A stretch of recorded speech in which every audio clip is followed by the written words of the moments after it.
안녕하십니까. 방금 소개받은 범버뮤티 코드의 조정희 변호사입니다. 반갑습니다. 굉장히 중요한 시기에 이렇게 중요한 발표를 할 수 있게 돼서 매우 개인적으로 영광이라고 생각합니다. 좋은 자리 만들어주신 폴리뉴스 측에 감사드리고요. 제가 오늘 말씀드릴 내용은 디지털 자산 선도국가 어떻게 열어갈 것인가 라는 주제입니다. 대략적인 목차를 말씀드리면 먼저 우리는 어디에 와 있는가, 우리의 현실을 좀 돌아보는 시간을 가지고요. 그 다음에 이제 그들은 무엇을 하고 있는가. 여기서 그들은 우리가 아닌 타자, 다른 국가들 이야기입니다. 다른 국가들은 이런 현실을 어떻게 대응하고 있는지 보고 그 다음으로 우리가 앞으로 무엇을 해야 되는지에 대해서 말씀을 드리겠습니다. 제목을 좀 직관적으로 뽑아봤습니다. 하나하나씩 말씀드리겠습니다. 먼저 우리는 어디에 와 있는가를 봤을 때 암호화폐를 포함한 디지털 자산의 폭발적 성장에 대해서는 누구든 다 알고 계실 겁니다. 시가총액이 5년 전에 140억 달러였는데 2021년 11월 기준 3조 달러가 됐습니다. 이거 그냥 제가 하는 말씀이 아니라 바이든 정부에서 발표한 내용에 공식적으로 들어가 있는 내용입니다. 그리고 또 핀테크가 많이 발전을 했죠. 그래서 기존 금융기관의 영역들이 많이 축소가 되고 있습니다. 은행 증권은 대부분의 영역에서 발전하고 있는 핀테크가 전통 금융회사의 영역들을 장식하고 있습니다. 여기 뭐 표에 정리되어 있는 LG경제연구원의 표를 보시더라도 지급결제 분야, 자금중개 분야, 위험관리 분야, 정보관리 분야 모든 분야에서 기존 금융회사와 주요 핀테크 기업들이 경쟁하고 있는 모습을 볼 수 있습니다. 이거 맥킨지에서 발표한 핀테크 기업에 의한 은행업의 장식 전망이라는 건데요. 여기 보시면은 2025년 Before Disruption 해서 좀 떨어지는 걸 볼 수 있습니다. 그런 것이. 이제 은행업도 핀테크 기업에 의해서 많이 잠식될 거라고 모두가 예상을 하고 있는 것이죠. 그런가 하면 그런 전통 금융회사들은 디지털 자산과 전통 금융을 융합함으로써 살 길을 모색하고 있습니다.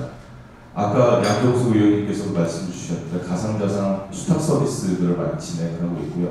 피델리티나 US뱅크 같은 그런 기관에서 전담 조직과 법인을 구축하고 핀테크와 제휴를 하고 강력한 보안을 갖춘 가상화폐 수탁 서비스를 제공하고 있습니다.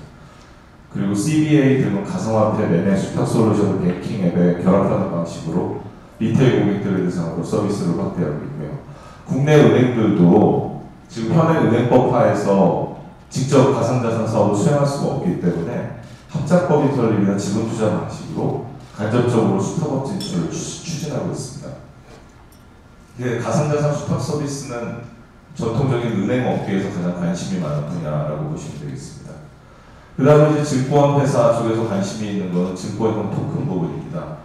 미국 홍콩에서 증권형 토큰을 거래하는 플랫폼들이 계속 등장을 하고 있고요. 일본에서는 주식, 수익증권, 회사채, 출자 지분 등 여러 증권들을 토큰화해서 발행하는 사례가 등장하고 있습니다. 홍콩의 OSL Securities라는 회사는 아예 그 증권형 토큰을 거래하는 플랫폼으로서 증권원 라이센스를 받아서 지금 증권형 토큰을 거래하고 있고요. 여기 표를 보시면은 벌써 미국 내 운영 중인 증권형 토큰 거래 플랫폼들이 상당히 여러 개가 있는 것을 알 수 있습니다. 미국을 얘기를 할 때 우리나라보다 가상화폐 규제가 더 강하다 이런 식으로 얘기들을 많이 하는데 사실 이런 증권형 토큰 분야나 실제로 그 자유롭게 영업이 이루어지고 있는 부분에 대해서는 피해가 발생하지 않는 이상 굉장히 자유롭게 이루어지고 있습니다. SEC가 관리를 하긴 하지만 그건 어디까지나 사후적인 관리 감독을 많이 하는 것이고요. 우리나라나 아니면 몇몇 나라들처럼 사전 규제로 모든 것을 못하게 하진 않는다라는 측면에서 규제 환경이 많이 다르다는 걸 말씀드리고 싶습니다. 이 표는 많이 보셨겠죠. 업비트에서 루나, 테라 관련된 표입니다. 어마어마하게 떨어졌죠. 최근에 가장 핫한 이슈입니다. 알고리즘 기반 스테이블 코인의 대표 기업인 테라 루나의 올라. 지금 규제 미비로 인한 대형 금융사고가 터졌습니다. 이게 테라 루나만의 잘못일까요? 저는 그렇게 생각하지 않습니다. 우리가 2016년도에 올바른 규제를 도입을 했다면 테라 루나와 같은 사태는 미연에 방지할 수 있었다는 게 제 생각입니다. 그러면 이런 환경 속에서 다른 나라들은 어떻게 하고 있는지를 보겠습니다. 미국입니다. 바이든 대통령이 행정명령을 내놨습니다. 2022년 3월 9일, 몇 달 안 됐죠. 이게 미국 규제 환경, 디지털 자산에 대한 규제 환경에 대한 선언이라고 보시면 되겠습니다. 바이든 미 행정부가 어떤 관점으로 이것을 보고 있느냐. 우리나라의 방향성에도 결국 크게 영향을 미칠 수밖에 없는 내용인데요. 혁신을 지원한다. 위험은 완화시킨다. 미국이 기술상의 주도권을 유지하겠다. 그리고 국제적 논의에서 미국이 주도적 역할을 하겠다는 것입니다. 그 내용인데 여기 보면은 미국 소비자, 투자자, 기업을 보호하고 미국 및 전 세계 금융 안정성을 보호하고 시스템 리스크는 완화시킨다. 그런데 불법 금융 행위와 재반국가 안보 위험을 완화시키고 제일 중요한 거, 미국의 리더십을 강화하기 위해서 기술 및 경제상의 경쟁력 부분에서 미국의 리더십을 증진한다. 내용을 보시면 투자자는 보호한다. 그렇지만 미국은 주도권을 놓치지 않겠다입니다. 우리는 어떻게 해야 될까요? 스테이블 코인에 대한 규제 방안이 2021년 11월 미국 규제당국이 발표를 했습니다. 스테이블 코인 미국 금융시장에 미칠 위험성과 이를 감독할 규제 필요성에 대한 내용을 담은 보고서였는데요.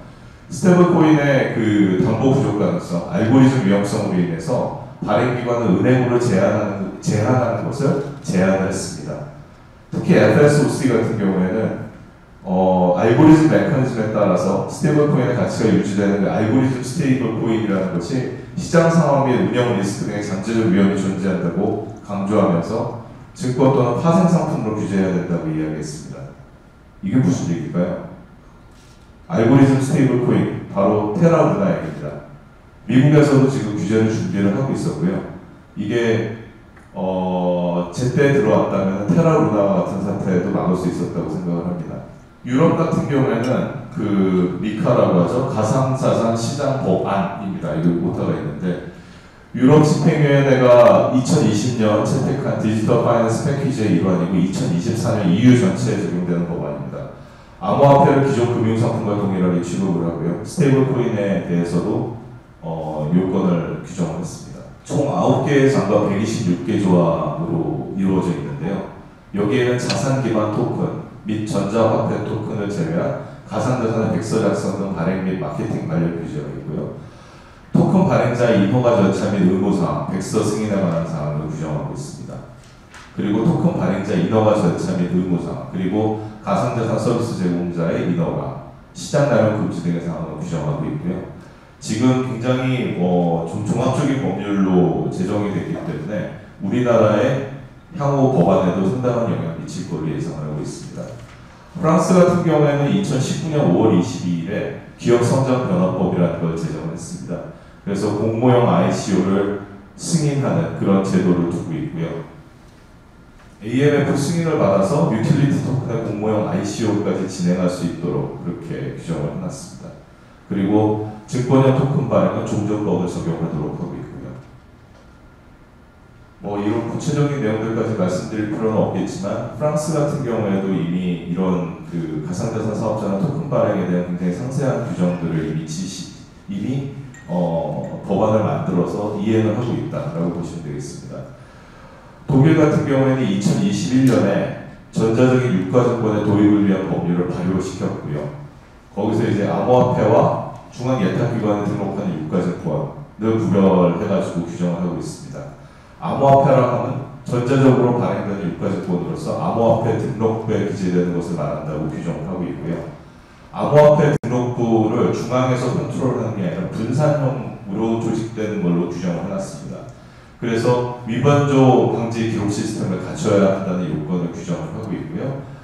암호화폐 처분 또는 권리 행사를 위해서는 전자유가증권 등록부에 등기를 해야 하고 그게 암호화폐 등록부를 그러한 등록부의 하나로 인정을 했습니다. 이게 독일적인 관점이죠. 우리나라 등기부를 기재를 하는 것처럼 등기부를 분산형 암호화폐 등록부를 하나의 등기부처럼 인정을 해주겠다는 법안입니다. 이제 본론입니다. 그렇다면 우리는 무엇을 해야 하느냐? 가장 중요한 것은 사고의 전환입니다. 우리는 지금까지 개발도상국에서 선진국으로 발돋움하는 과정에서 항상 외국의 그 선진적인 제도를 배우고 받아들이면서 솔직히 말하면 베끼면서 제도를 만들었습니다.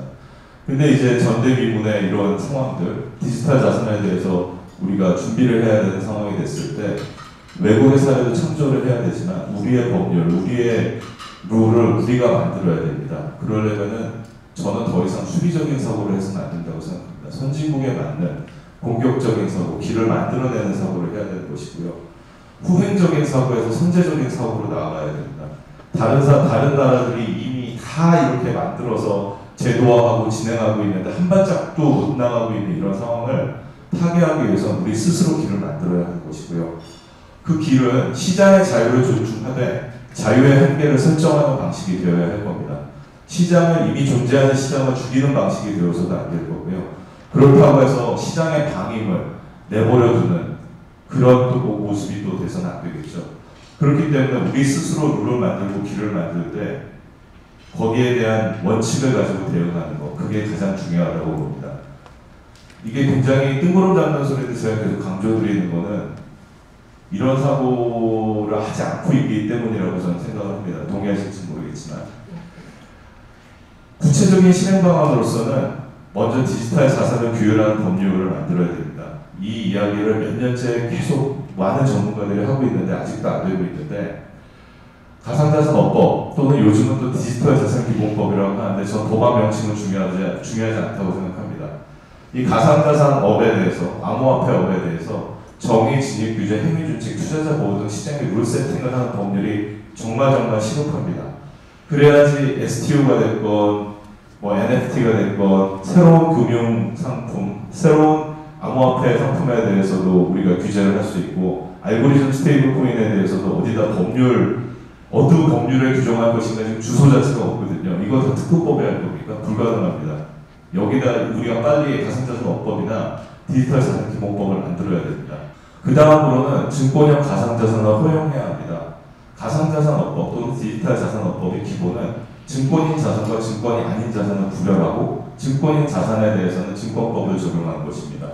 근데 우리나라에서는 아직 그게 이루어지지 않고 있었죠. 증권형 토큰의 발행을 허용하기 위해서는 자본시장법상 증권의 개념에 토큰이 포섭이 되어야 됩니다. 지금 사실 해석으로도 가능합니다. 근데 그렇게 해석을 안 하고 있는 것이죠. 그렇게 해석 안 할 거면 법률의 규정을 하는 게 필요하다고 생각을 합니다. 그리고 자본시장법상 신탁 대상 자산은 열거형으로 되어 있습니다. 자본시장법상 열거된 대상만 신탁을 할 수 있다는 것이죠. 그래서 가상자산 슈터업을 진행하고 있는 많은 지금 회사들은 사실상 법률에 근거 없이 슈터업을 하고 있습니다. 사실상 그 본질은 기존의 신탁과 비슷하대요. 그렇기 때문에 자본시장법상 신탁 대상 자산을 명시적으로 가상자산을 포함시킬 필요가 있습니다.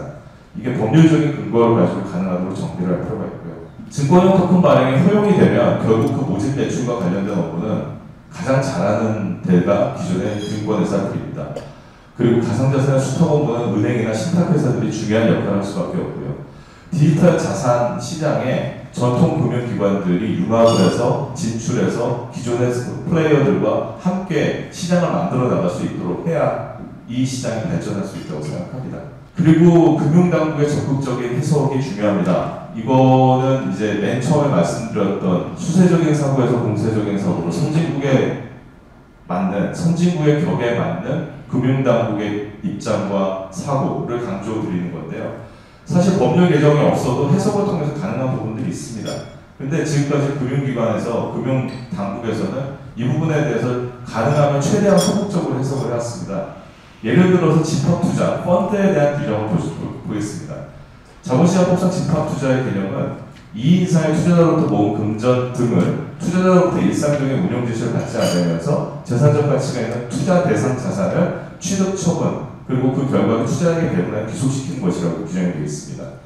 금전 등이라는 것은 금전 그 밖에 재산적 가치가 있는 것이라고 자본시장법상 규정이 되어 있고요. 투자 대상 자산은 재산적 가치가 있는 것으로 자본시장법상 별도의 제한이 없습니다. 자, 금전 그 밖에 재산적 가치가 있는 것을 모아서 투자 대상 자산에 투자하는 게 집합투자인데 재산적 가치가 있는 것에 가상자산이 포함이 안 될까요? 전 충분히 가능하다고 봅니다. 굉장히 열려 있는 조항이기 때문에.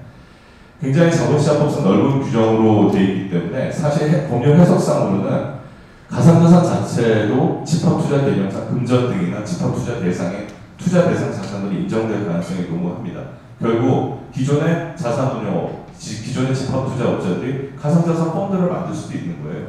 그게 특별자산 펀드가 되건 어떤 형태의 펀드가 되건 기존의 집합투자 개념이 충분히 포섭이 될 수 있었는데 금융위원회는 일명 가상통합펀드 관련 투자자 유의사항이라는 걸 발표를 해서 가상통합펀드는 인정할 수 없다고 선언을 했습니다. 우리나라는 법치국가입니다. 선언으로 금지시키는 것은 안 돼요. 국민들의 자유를 제한을 하기 위해서는 영업의 자유, 사업의 자유를 제한하기 위해서 법률상 근거가 있어야 됩니다. 근데 그걸 금융당국에서는 계속 선언으로 해결을 하고 있죠. 충분히 이해되는 측면도 있지만 이제는 법률을 만들어야 할 때라고 생각을 합니다. 현행법상 해석으로 가능한 부분에 있어서는 보다 적극적인 해석을 통해서 디지털 자산과 전통 금융의 융합을 이끌어낼 책임이 금융당국에 있다고 저는 생각합니다. 그 다음으로 민법 등 전통적인 법률의 개정 문제입니다. 이것은 이제 의외로 모르는 분들이 많은데요. 법률적으로 봤을 때 데이터나 파일에 대해서는 민법상 소유권이 인정되지 않습니다. 인정이 안 돼? 파일에 대한 소유권이라는 게 없는 거야? 맞습니다. 왜냐하면 소유권의 대상인 물건은 유체물 기타 관리할 수 있는 자연력으로 규정이 되어 있는데 이 기타 관리할 수 있는 자연력이 데이터 같은 것들은 포함이 안 되거든요. 지금 현재 해석입니다. 그렇기 때문에 우리가 데이터에 대한 소유권, 데이터 소유권은 민법상 소유권이 아닙니다. 데이터에 대한 접근 권한에 가까운 권리로 지금 해석을 하고 있고요. 근데 NFT가 발전을 하면서 재밌는 현상이 발생이 됐습니다. NFT라는 것은 디지털 파일의 원본성을 증명하고 소유권을 증명하는 장부와 같은 파일인데 디지털 파일에 대한 소유권은 우리나라도 그렇고 외국도 그렇고 사실은 소유권을 인정하지 않거든요. 접근권으로 해석을 하지. 근데 그거를 증명하고 원본성을 증명하는 수단이라고 NFT가 나왔죠. 저는 이게 많은 분들은 그래서 NFT가 사기 아니냐 이렇게 얘기하는 분들도 있어요. 디지털 파일에 무슨 소유권이 있던데 이러면서. 저는 그렇게 생각하지 않습니다. 오히려 NFT나 메타버스에서의 부동산, 분양, 이런 시장이 많이 늘어나게 되면서 결국은 민법상 소유권 개념도 거기에 맞춰서 변화를 해야 되는 것이 아닌가라는 쪽으로 해석하는 쪽에 가깝습니다. 결국은 그 논의가 이루어지게 될 거고요. 우리가 메타버스, NFT 이런 것들에 대한 논의가 활성화될수록 민법상의 소유권 개념도 이제는 바뀌어야 하는 것이 아니냐. 그럼 거기에 대한 논의를 이제는 시작해야 될 때다라고 저는 생각을 합니다. 그리고 여섯 번째로는 가상자산의 회계 처리 기준을 정립하는 것입니다.